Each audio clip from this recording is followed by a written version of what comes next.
Bonjour, je suis Hakim Na'alam et je vous propose ma chronique du dimanche 2 avril 2023. Elle s'intitule Des frigidaires à la chambre froide. Je ne lâche pas le morceau. Je suis comme ça. Lorsqu'un sujet me passionne, je m'y accroche.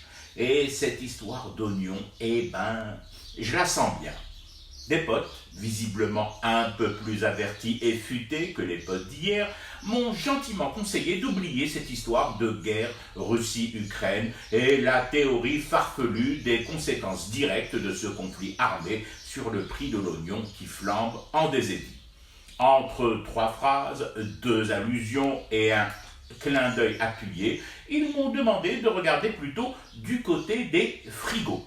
Bon, là aussi, toujours aussi réceptif aux conseils amicaux et humble dans ma quête du savoir, j'ai regardé mon frigo. Le téléphone a aussitôt sonné. Un des potes m'a gentiment tensé. Mais non, gros bêta, pas ton frigo, les autres frigos, les gros frigos, les zones d'entreposage frigorifique. D'accord.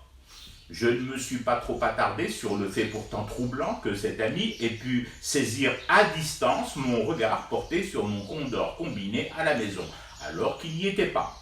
Je me pencherai plus tard sur cette énigme. Pour l'heure, les frigos. Les frigos de stockage, les fameuses chambres froides.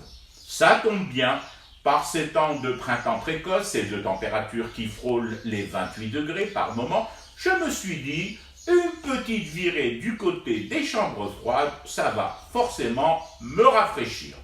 Et là quoi? Devinez, un autre pote m'a aussitôt appelé pour me dire vite, très vite, dans un souffle. Oublie cette histoire de virer dans les entrepôts frigorifiques. Oublie si tu veux encore dire bonjour demain à tes lectrices et lecteurs. Non, je ne sais toujours pas par quel miracle mes potes, autant de potes qui ne vivent pourtant pas chez moi, peuvent savoir à la minute près ce que je fais ou compte faire. Je rajoute donc cette tâche à ma déjà longue liste d'énigmes à résoudre. Plus tard, me restent donc les frigos.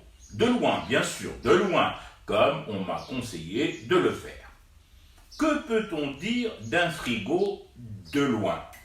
Oui, la première question qui vient à l'esprit, c'est à qui il appartient. Donc, à qui appartiennent les frigos remplis d'oignons et qui participent paradoxalement pour des vecteurs de froid intense à chauffer, surchauffer les prix du psal sur les marchés.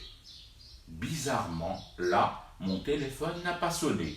Mais j'ai clairement vu par la fenêtre, en contrebas de mon immeuble, à 2 ou 3 mètres de l'entrée, une équipe d'intervention des postes. Du moins, à voir leur tenue et le flocage de leur véhicule. Plus de tonalité. J'ai jeté un coup d'œil sur mon mobile, hors champ.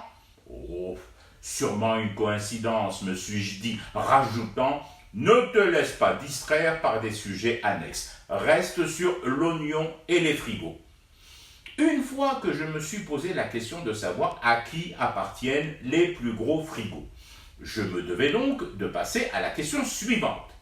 Oups!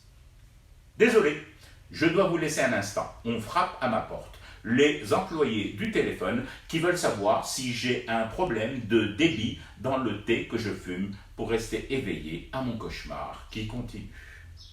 C'était Hakim Na'alam, je vous retrouve demain pour une autre chronique et une autre façon de dire son amour à l'Algérie.